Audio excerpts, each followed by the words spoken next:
Hello everyone, it's JMix21 here and welcome back to my channel and welcome back to another video tutorial. And for today's video guys, I will show you how to set up this BM-800 professional condenser microphone. Okay, so ito siya guys. Okay, so we have a BM-800 professional condenser microphone here. We also have a microphone stand, pop shield, and audio splitter. Okay, so marami pong nagtatanong kung gagana ba ang BM-800 na walang V8 sound card. Okay, so ang sagot po is gagana pa rin siya kung meron kang audio splitter. Okay, so importante to guys. So kung gusto mong gumana yung BM-800 mo, so kailangan mong bumili ng audio splitter. But I recommend na bumili pa rin kayo ng V8 sound card kasi mas maganda yung kalalabasan ng audio ng inyong BM-800 kapag mayroon kayong V8 sound card. So I recommend na bumili pa rin tayo ng sound card. Pero kung wala kang budget, okay na rin to. Okay na rin tong setup na to. Okay guys, so samahan nyo kung i-set up tong BM-800 na to hanggang sa dulo kasi meron akong sample mamaya guys. Itatry po natin kumanta. Yeah. Okay, so before we start, kung bago ka sa aking channel at kung hindi ka pa nakakapag-subscribe, mag-subscribe ka na sa baba at pindutin mo na rin ang bell icon para laging updated every upload natin ng video. Okay. Okay, so without any further ado, umpisa na natin. Okay guys, so unahin natin i-set up tong stand ng microphone. Okay, so buksan na natin to.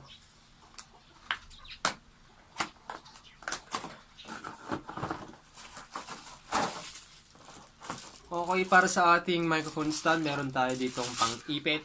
Okay. And then, of course, yung stand ng ating microphone.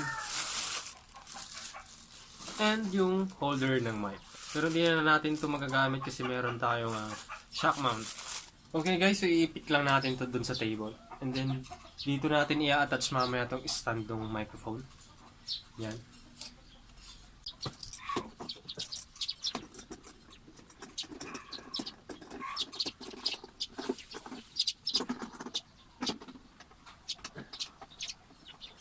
Okay, so sunod naman natin ilalagay ito guys. Ayan, so itutusok lang natin ito dun sa ano kanina.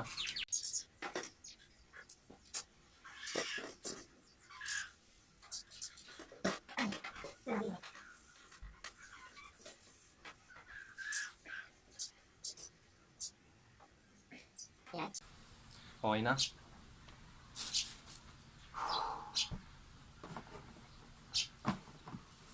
And then susunod naman natin itong shock mount. Okay, ito yung sinasabi kong shock mount kanina guys. So dito natin ilalagay itong mic mamaya. Ayan, dito natin ilalagay. Pero bago natin ilagay itong mic, i-attach muna natin siya dito. Ito. Ayan. So papatay lang natin to guys. Ayan, so pwede mo siyang i-lock dito. Higpitan mo lang dito. Then saka natin ilalagay itong shock mount.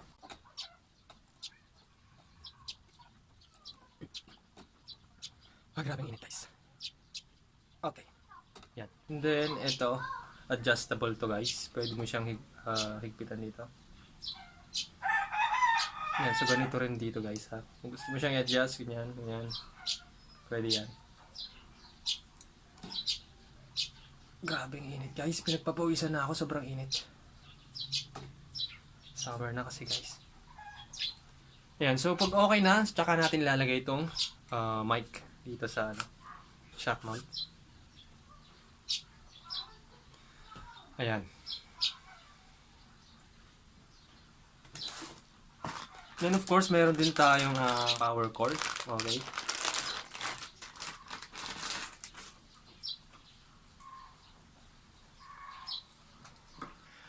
Okay, itong isang dulo nito, ito yung i-attach natin dito sa mic. Okay, so meron siyang tatlong butas dito.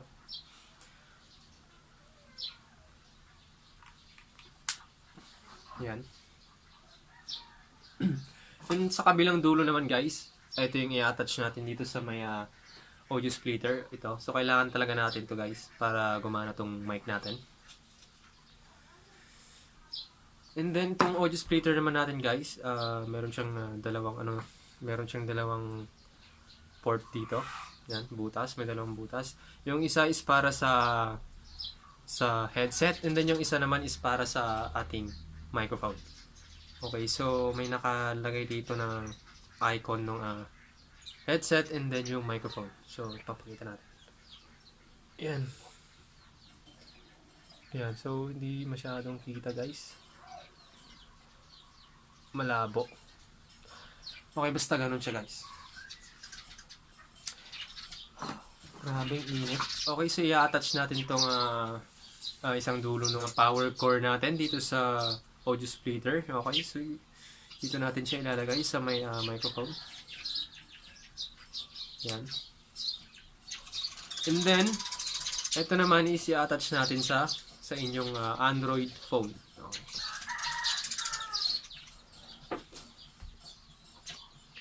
Okay, so kakabit na natin to.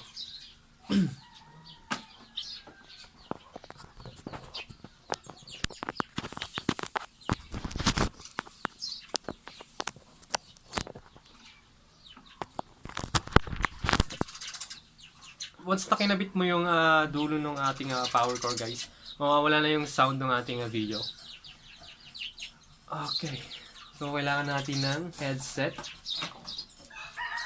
Kailangan natin ng headset para marinig natin yung voice natin.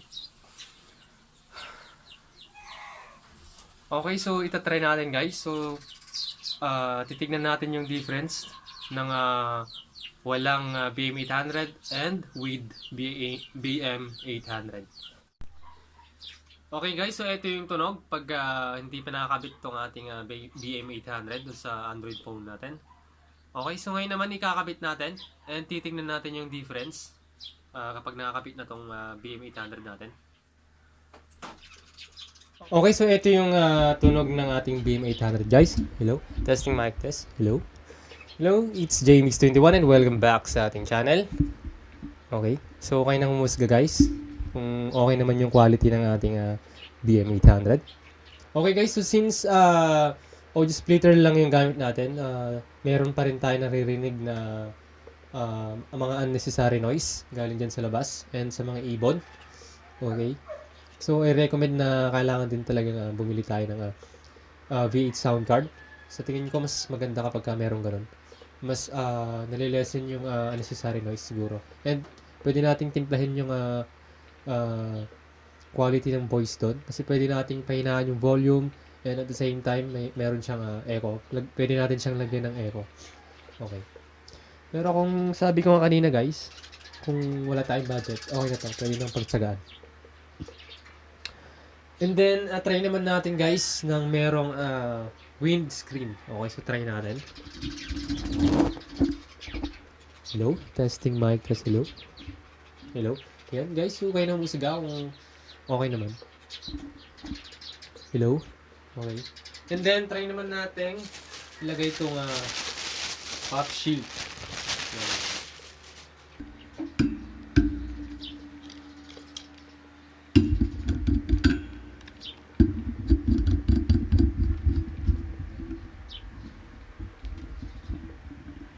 Okay. Hello? Testing mic test. Hello? So, okay na rin umusga guys. Kung okay naman yung tunog ng ating BM-800 na kapag kinabit itong pop shield. Okay. Okay, so ito na yung sample natin guys. Tingnan natin kung papangandahin ng BM-800 itong boses natin.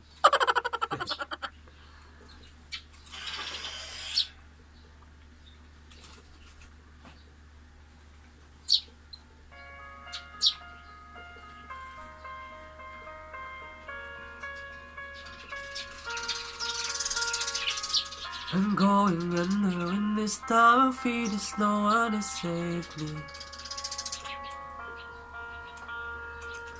This all and nothing really got a way of driving me crazy.